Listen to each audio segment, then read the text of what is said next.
পুরোটাই শেষ। মানুষের কাছে ডাকাতি স্টাইলে আমাদের দিয়ে ডাকাতি করায়, এটা প্রমাণ কি করব? নরসিংদীতে আদালতের মালখানা থেকে ৯৬ কেজি গাঁজা বিক্রি করে দেওয়ার নিন্দনীয় ঘটনা ঘটেছে। এই ঘটনার সাথে পুলিশের ২ পরিদর্শক এবং এক জুডিশিয়াল ম্যাজিস্ট্রেট জড়িত থাকার অভিযোগ উঠেছে। অভিযুক্তরা হলেন নরসিংদী কোর্ট পরিদর্শক খন্দকার জাকির হোসেন ও নরসিংদী জেলা গোয়েন্দা পরিদর্শক SM কামরুজ্জামান এবং চিফ জুডিশিয়াল আদালতের এক জুডিশিয়াল ম্যাজিস্ট্রেট। এ খবর দ্রুত ছড়িয়ে পড়লে গতকাল শনিবার সকালে তাৎক্ষণিক ২ পরিদর্শককে নরসিংদী পুলিশ লাইনে সংযুক্ত করার আদেশ দেন নরসিংদীর পুলিশ সুপার আব্দুল হান্নান। এরপরই জেলাব্যাপী শুরু হয় নানা জল্পনা কল্পনা।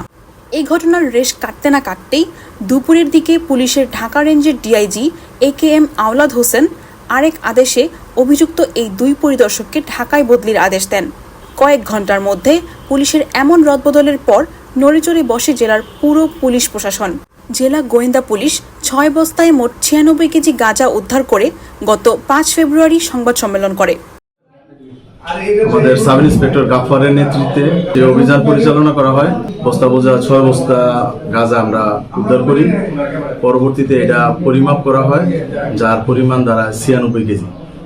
তো তাদেরকে আমরা এই গাঁজা গোয়েন্দা পুলিশের কার্যালয় থেকে কাগজে কলমে আদালতে পাঠানো হয়েছে তা মর্মে দেখানো হয়। প্রকৃতপক্ষে বিপুল পরিমাণ এই গাঁজা আদালতের মালখানায় নেওয়া হয়নি।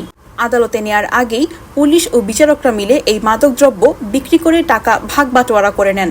তবে মালখানায় বিপুল পরিমাণ এত মাদকদ্রব্য আছে কি নাই তার কোনো খোঁজ না নিয়েই chief judicial magistrate Mohammad Lutful Majid Nayan judicial magistrate Rakibul হকের উপস্থিতিতে এ মাদকদ্রব্য ধ্বংস করার নির্দেশ দেন। জুডিশিয়াল ম্যাজিস্ট্রেট রাকিবুল হক কাগজে কলমে এ মাদক ধ্বংস দেখিয়ে দেন। এ বিষয়ে বিস্তারিত জানার জন্য জুডিশিয়াল ম্যাজিস্ট্রেট রাকিবুল হককে ফোন করলে তিনি এই প্রতিবেদককে বলেন, ভাই হ্যালো স্যার ফোন দিছিল স্যার, ভাই স্যার সাথে কথা বললাম ভাই, ছোট ভাই হিসেবে আপনার কাছে রিকোয়েস্ট করতেছি ভাই, মনের অজান্তে যদি কোনো ভুল হয়ে থাকে ভাই দয়া করে যদি ক্ষমা দৃষ্টি দেখতেন ভাই। যাই হোক ভাই, আমি যদি মনের কোনো অজান্তেও করে থাকি ভাই, আমাকে প্লিজ একটু ক্ষমা দৃষ্টি দেখেন ভাই, আপনার ছোট ভাইয়ের মতো। আমি আমি আমি আমি অবশ্যই নেক্সট টাইম থেকে খুবই সতর্ক থাকবো ভাই, খুবই সতর্ক থাকবো। এদিকে মালখানার দায়িত্বে নিয়োজিত পুলিশের সাব ইন্সপেক্টর শামীম এক প্রতিবেদনে পুলিশ সুপারকে অবহিত করেন, গত ২ মাসে আদালত প্রাঙ্গণে কোনো মাদকদ্রব্য পোড়াতে দেখেননি তিনি। এসব বিষয়ে ডিবির সদ্য বিদায়ী ওসি কামরুজ্জামান নিখাত খবরকে বলেন, এসপি আমাদেরকে দিয়ে ডাকাতি করান। ভালো করে এসপির আইন শিক্ষা এসপিগিরি করুক, সে জুডিশিয়ারিও ছিল। ডিবির ওসি যা কিছু করে না কেন সব ওসির এসপি নির্দেশে করে। কালকে রাত্রে তো বেলাবো থানায় আপনার ১০৭ কেজি গাঁজা আসামি সহ ধরছে, এসপি নলেজ দিয়ে হাওয়া করে লাইছে। উনি যে ৫০ লাখ টাকা দেয় ৩ বছর আগে এসপিগিরি করার লিগা মানুষের কাছে ডাকাতি স্টাইলে আমাদের দিয়ে ডাকাতি করায়, এটা প্রমাণ কি করব? এডিশনাল এই লেফটেন্যান্ট জেনারেলের কাছে অলরেডি কমপ্লেন করে রাখছে, ওনার বিরুদ্ধে মামলাও করবো। এছাড়া এই যে প্রত্যেক থানা আমাদের কাছে অনেকটা খুদে মেসেজ পাঠায় 2 লাখ টুমোরো।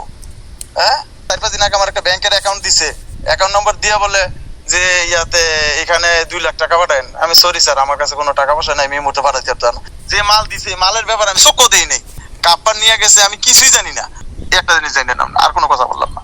আমি বলছি যে এটা কোর্টের বিষয়, যেহেতু একটা ডকুমেন্টারি বিষয়, কোর্টের বিষয়। আমি কোর্টে আমার কাছে, আমি ওসি হিসাবে আর কি, আমার কাছে সব আয়ুরা ধ্বংস করার জন্য প্রেয়ার দেয়, যেটা এজ ইউজুয়াল সবসময় করে, এটা নিয়মের ভিতরে আছে। এটা একটা প্রেয়ার দেয় যেহেতু আমাদের রাখার কোনো জায়গা নেই, সংকুলন নাই, যে এটা ধ্বংস করার জন্য নমুনা এবং পরীক্ষার জন্য কিছু রাইখা এগুলো পাঠায়, আমি ফরওয়ার্ড করে দেই, ওনারা এগুলো কোর্টে নিয়ে যায়। নইয়া গেলে কোর্টে কি করে না করে সেটা এই ব্যাপারে আমার বিন্দু পরিমাণ আমার কোনো জানা নেই। দীর্ঘদিন ধরেই এই অবস্থা চলছে জানিয়ে পুলিশের এক দারোগা বলেন, এই সূচনাটা শুরু হয়েছে নরসিংদী সদর থানা থেকে, সদর বেলাবো।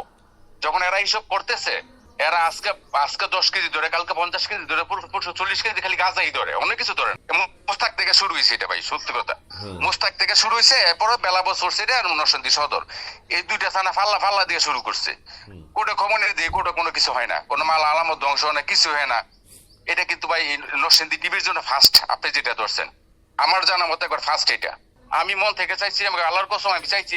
এখন দেখবেন নরসিংদী মাদক উদ্ধার কই যায় এখন দেখেন। একটু সত্য হচ্ছে, হ্যাঁ মায়ের কাছে মাল গেছে হচ্ছে আপনার ৪০-৪৫ কেজি মতো, অর্ধেকের মতো গেছে না, পুরো বিক্রি হয় না। এটা মিশা কথা ভাই, মিস্টেক হইতে পারে, মিস্টেক জানে পুরোটাই শেষ। কিন্তু পুলিশ কিছু রাখছে নরসিংদীর ইতিহাসে এই করতেছে, এবং নরসিংদী টিভির এটা ফার্স্ট। 2 লাখ টাকা নেওয়ার কথা ভাই। আমি পরে এর মধ্যে বদলির ঝামেলায় আমি তো চলে আসছি, এর মধ্যে লিয়াজোটা কিভাবে হয়েছে আমি জানি না। 2 লাখ টাকা ফার্স্টে মধ্যে দেওয়া হয়েছে, পরে কি দিচ্ছে আমি জানি না। এ বিষয়ে পুলিশ সুপার আব্দুল হান্নানের কাছে জানতে চাইলে তিনি ঘটনার সত্যতা স্বীকার করে বলেন, এ ঘটনায় অতিরিক্ত পুলিশ সুপার মোহাম্মদ কলিমুল্লাহকে প্রধান করে একটি তদন্ত কমিটি গঠন করা হয়েছে। অনুসন্ধানপূর্বক 3 দিনের মধ্যে তদন্ত প্রতিবেদন দাখিল করার নির্দেশ প্রদান করা হয়েছে। আনাম মারফুজি আশা, নিখাত খবর, ঢাকা।